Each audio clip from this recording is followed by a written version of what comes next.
یزیدی وہ ہوں گے جنہوں نے اس کے ہاتھ پہ بیعت کی، وہ حضرت فاروق اعظم کا بیٹا عبداللہ ابن عمر تھا۔ اٹھاؤ بخاری، میں تاریخ کا حوالہ ہی نہیں دینا چاہتا، بخاری میں لکھا ہوا۔ جھگڑا ہے تو جاؤ قرآن سے جھگڑا کرو، نبی سے جھگڑا کرو، یہ ٹھیک ہے نا؟ جی السلام علیکم، بات کریں بھائی۔ جی وعلیکم السلام، کیا حال ہے سر؟ جی جناب بات کریں۔ اچھا، میں نے صرف ایک چھوٹا سا سوال پوچھنا تھا آپ سے کہ میں نے اس دن آپ کی لائیو اسٹریم دیکھی تھی، اس میں ایک نوجوان کیا ہوا تھا، ٹھیک ہے؟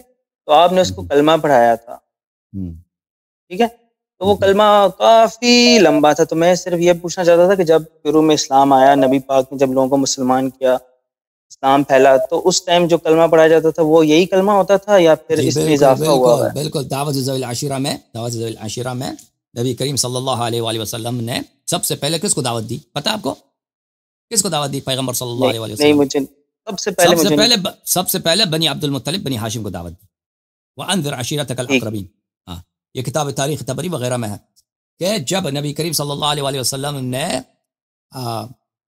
دعوت کا آغاز کیا تو سب سے پہلے فرمایا کہ اپنے جو سب سے قریبی رشتہ دار ہیں ان کو بلاؤ، تو ان کو بلایا، بنی ہاشم کو بلایا، اپنے ان کے بہت سارے چچاتے، 10-12 چچاتے ان کے بیٹے تھے وغیرہ، ان سب کو بلایا۔ تو جب آئے تو ان کے لیے کھانا بنایا تھا، کھانا ان کو کھلایا۔ اس کے بعد فرمایا کہ اللہ نے مجھے بہترین خیر دنیا خیر آخرت کے ساتھ بھیجا ہے، آپ میں سے کون ہے جو میری تصدیق کرے اور میرا ساتھ دے؟ جو میرا تصدیق کرے گا، میرا ساتھ دے گا، وہ میرا وصی ہوگا، میرا جانشین ہوگا۔ تو کسی نے کچھ نہیں کہا، ابو جہل نے مذاق اڑا کے وہ وہاں سے نکل گئے۔ 2 دن 3 دن اسی طرح، اگلے دن بھی ان کو بلایا، ابو جہل نے مذاق اڑایا، بات نہیں ہو پائی۔ تیسرے دن بھلے، اور ہر دن امیر المؤمنین علیہ الصلوۃ والسلام، معاف کیجیے گا، ہر دن امیر المؤمنین علیہ السلام جواب دیتے کہ یا رسول اللہ، میں آپ کی تصدیق کرتا ہوں، میں آپ کے ساتھ دوں گا، میں آپ کا جان فدا رہوں گا۔ تو اب وہ ابو جہل جو ہے مذاق اڑاتا تھا۔ تیسرے دن پھر ان کو بلایا اور ہر دن معجزہ ہوتا تھا، یہ کافی مشہور واقعہ ہے۔ کھانا ان کو کھلاتے تھے، وہ کھانا اس دسترخوان سے کم نہیں ہوتا تھا، کچھ دسترخوان سے کچھ کھانا کم، وہ اتنے 10-12 آدمی ہوتے تھے، بہت بڑے تکڑے آدمی، بہت کھانا کھاتے تھے، دسترخوان سے ذرہ برابر کھانا، وہ جتنا کھاتے کم نہیں ہوتا تھا، تو ان کو ایسا معجزہ دکھاتے تھے۔ اس کے باوجود تیسرے دن جب انہوں نے کیا، پھر انہوں نے اپنے پیغام سنایا، تو پھر کہا کہ کون میرا ساتھ دے گا؟ تو امیر المؤمنین علیہ السلام نے پھر کہا کہ میں ساتھ دوں گا۔ تو رسول اللہ صلی اللہ علیہ وسلم نے فرمایا کہ میں اللہ کی جانب سے رسول ہوں اور یہ میرے وصی ہیں، ان کی اطاعت کرو، ان کی بات سنو۔ تو اسی لیے انہوں نے مذاق اڑایا، جو ابو جہل تھا، مذاق اڑایا ابو طالب علیہ السلام کو کہ دیکھو تم کو کہہ رہا ہے کہ تم اپنے بیٹے کی بات سنو۔ تو یہ شروع سے رسول اللہ صلی اللہ علیہ وسلم حکم دیتے تھے، جی ہاں۔ اور شروع میں اسلام میں جو ہے نا، اسلام میں بہت ساری باتیں وہ بتانے کا وقت نہیں تھا، لیکن اسی وقت سے شروع کیا تھا پیغمبر صلی اللہ علیہ وسلم۔ جی جناب، مزید نہیں، میں پوچھ رہا تھا کہ جو آپ نے تو کافی لمبا کلمہ پڑھایا تھا نا، تو وہ سارا کلمہ ہی تھا یا پھر وہ کلمے کے بعد، مطلب کلمہ ایک مخصوص کلمہ تھا، اس کے بعد پھر آگے سے آپ نے مطلب اس سے بتایا تھا کہ یہ چیزیں بھی تمہیں ماننی ہے؟ مطلب یہ تھوڑا کنفیوژن ہے کہ وہ بہت ہی لمبا تھا نا۔ جی ہاں، تو وہ مطلب ساتھ میں ہم نے یہ بتایا تھا کہ یہ چیزیں تم نے ماننی ہے تو تم ایک شیعہ ہو گے نا، مطلب وہ تھا، یا پھر یہاں ایک محدود تھا کہ کلمہ یہاں تک ہے، جیسا کیا تھا وہ، اس کا ڈفرنس کیا ہے؟ دیکھیں، مختلف احادیث میں یہ ہے کہ جو رسول پاک صلی اللہ علیہ وآلہ وسلم کے اوصیاء کو نہیں مانتا، من مات ہے، یہ تو آپ کی کتب میں من مات ہے۔ بھلے میں مسلم نکالوں، ایک منٹ میں مسلم نکالوں۔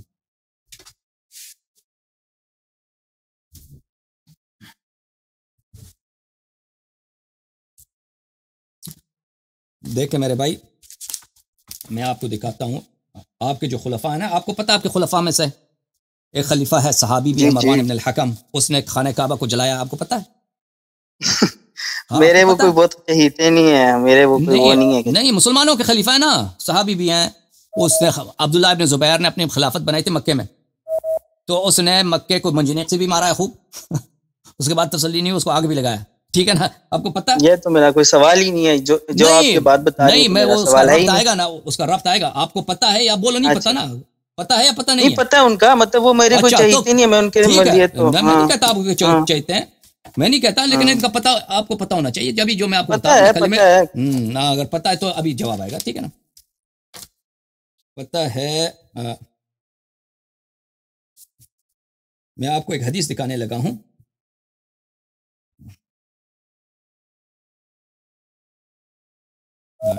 اللہم صلی علی محمد وآل محمد وعجل فرجہم، شریف حدیث میں گیا بھائی، حدیث دکھانے لگا ہوں، اچھا حدیث یہ ہے عزیزو، حدیث یہ ہے کتاب مسلم میں، یہ کتاب ہے مسلم بن حجاج نیشابوری کی، چاپ دارالفکر، جو سنہ 2010 میں دارالفکر بیروت میں چھپی ہے۔ یہاں پہ ملاحظہ فرمائیے صفحہ نمبر 942 میں یہ حدیث ہے 4686 میں۔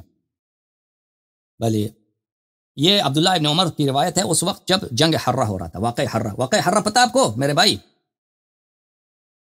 جی تھوڑا سا آئیڈیا ہے اس میں پتہ ہے یزید نے مدینہ پہ چڑھائی کی تھی، مدینہ پہ حملہ کیا تھا۔ جی وہاں پر مسجد خانے بین ممبر اور قبر کے درمیان روضۃ من ریاض الجنہ، وہاں پہ ان کے اس کے گھوڑے آئے تھے، گھوڑے پہ پیشاب کیا تھا، وہاں پہ گوبر بولتے ہیں، وہ گھوڑے کا جو ڈنگ ہوتا ہے انگلش میں ڈنگ بولتے ہیں، وہاں پہ اس کے گھوڑے نے کیا، اور کئی دن تک وہاں پہ نہ اذان ہوتی تھی مسجد نبی صلی اللہ علیہ وسلم میں، نہ نماز ہوتی تھی، ٹھیک ہے نا، اور بہت سارے وہاں پہ عورتوں کے ساتھ انہوں نے زیادتی کی تھی، یعنی زنا بالجبر، ریپ کیا تھا۔ اچھا تو یہ وہ اس زمانے کی بات، صحابہ کے کرتوت دیکھیے۔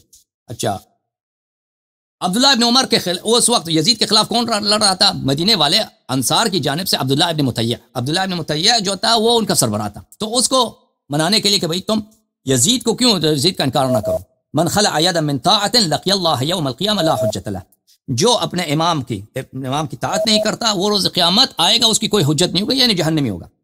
اور ومن مات، یعنی یہ حدیث رسول صلی اللہ علیہ وسلم سنا رہا ہے، من مات ولیس فی عنقہ بیعۃ مات میتۃ جاہلیہ، اور جو شخص مرتا ہے اس کے گردن پہ بیعت نہیں ہے، اپنے امام کا بیعت نہیں، وہ جاہلیت کی موت مرتا ہے۔ یہ کون کہہ رہا ہے؟ یہ عبداللہ ابن عمر کا حدیث نقل کر رہا ہے رسول صلی اللہ علیہ وسلم کی۔ اچھا تو یہ کس کے لیے نقل کر رہا ہے؟ یزید کے لیے، ٹھیک ہے نا۔ ہمارے نزدیک عزیزو، آپ نے کہا کہ لمبا کلمہ پڑھایا، ہم نے کیا لمبا پڑھایا؟ رسول پاک صلی اللہ علیہ وسلم کے بعد وہ ہستیاں، وہ خلفاء، وہ جانشین جن کی اگر طاعت نہ کرو، جن کی اگر تمہارے گردن پہ بیعت نہیں ہے تو تم جاہلیت کی موت مرو گے، ہم نے ان کے نام پڑھوائے ہیں لوگوں سے، ان کے نام سے کہا ہے۔ آپ لوگوں کے نزدیک وہ کون ہے جو تم خود اقرار کرتے ہو؟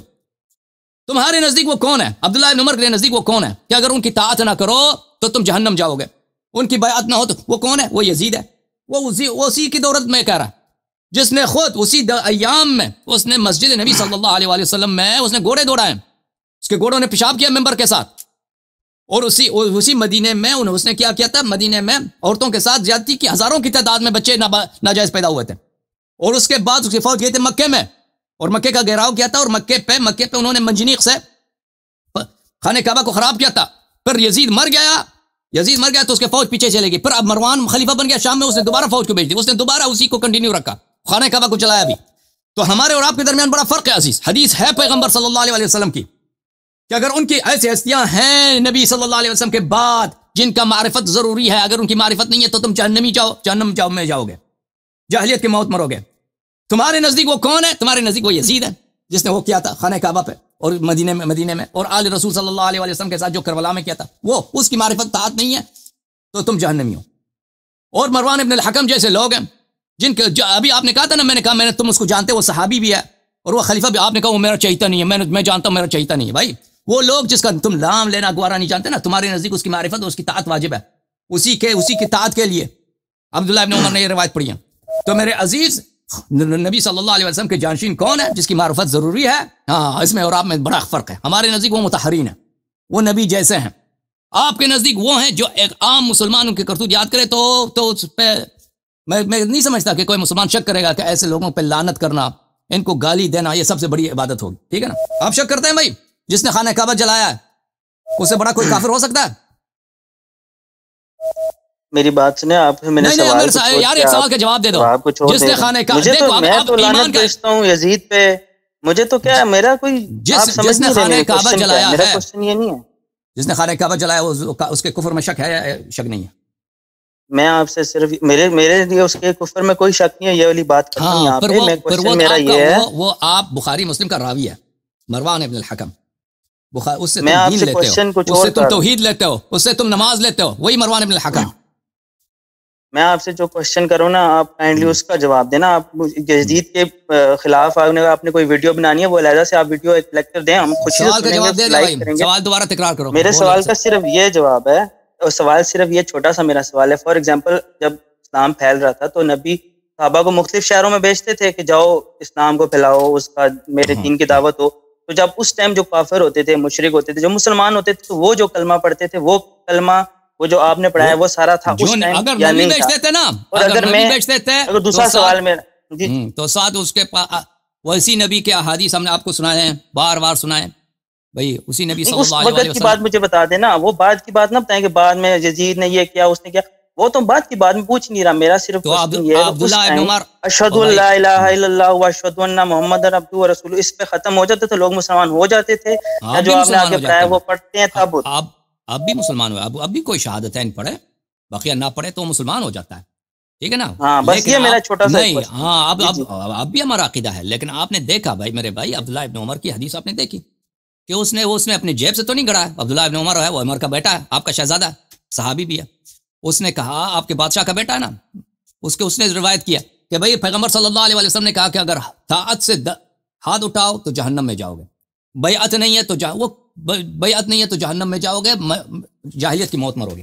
تو یہ کون ہے بھائی؟ یہ کون ہے کہ اگر ان کی طاعت نہیں ہے، ان کی بیعت نہیں تو جاہلیت کی موت مرو گے؟ یہ نبی تو نہیں ہے نا، کسی اور کی بات ہو رہی ہے. وہ کون ہے آپ لوگوں کے نزدیک؟ بھائی یہ شرم کی بات ہے. آپ اگر ایک نوجوان ہیں، میرے عزیز ہیں، تعلیم یافتہ ہیں، اگر آپ سوچیں تو آپ اپنے مذہب کی بطلان پہ شک نہیں کریں گے اگر آپ اس بات کو ضمیر کے ساتھ سوچیں کہ وہ لوگ جنہوں نے خانہ کعبہ جلائے وہ ہیں یا مطہرین یا کوئی اور ہستیاں، کہ اگر ان کو نہ جانو نہ پہچانو، ان کی بیعت معرفت نہیں ہے تو تم جہنمی جاؤ گے. ٹھیک ہے نا. اب اس میں سوچو، اب تم اس میں سوچو اچھی طرح سے، یہ کون ہے؟ یہ کون ہے یہ لوگ؟ نبی صلی اللہ علیہ وسلم کے احادیث کو تم لوگوں نے کیا کو ہائی جیک کر کے اس کو تحریف کر کے اس کا مصداق کن لوگوں کو تم نے بنایا؟ یزید، معاویہ، مروان ابن الحکم، ان کے کرتوت یاد کرو، انہوں نے کیا قتل و غارتیں کی ہیں. کیا ان کی کہہ رہا ہے نبی صلی اللہ علیہ وسلم یا کوئی اور ہستیاں؟ تو ہم نے جو کلمہ پڑھایا تاکہ جاہلیت کی موت نہ مرے، کیونکہ حدیث تو حق ہے، جاہلیت کی موت نہ مرے. اچھا میں آپ کو کلمہ سکھا دوں.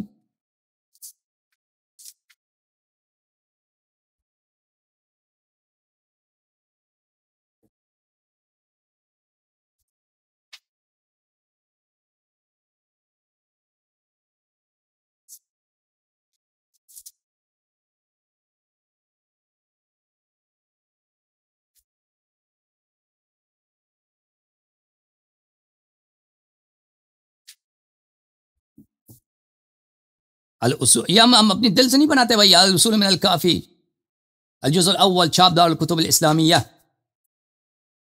یہ صفحہ نمبر 525، باب ما جاء فی الاثنی عشر والنص علیہم، 12 اماموں پہ نصوص. اس میں بہت ساری احادیث. ایک حدیث یہ ہے کہ حضرت خضر علیہ السلام امیر المؤمنین علیہ السلام کے بعد پاس آئے، انہوں نے اس طرح کلمہ پڑھا: اشہد ان لا الہ الا اللہ ولم ازل اشہد بها واشہد ان محمدا رسول اللہ صلی اللہ علیہ وآلہ وسلم ولم ازل اشہد بذلك واشہد انک وصی رسول اللہ صلی اللہ علیہ وآلہ والقائم بحجتی، واشار الى امیر المؤمنین علیہ السلام ولم ازل اشہد بها واشهد انك وصيه والقائم بحجته، واشار الى الحسن عليه السلام واشهد ان الحسين بن علي وصي اخيه والقائم بحجته بعده واشهد على علي بن الحسين انه القائم بامر الحسين. یہاں تک 12 اماموں کے نام انہوں نے لیے حضرت خضر علیہ السلام نے، اور کلمہ پڑھا.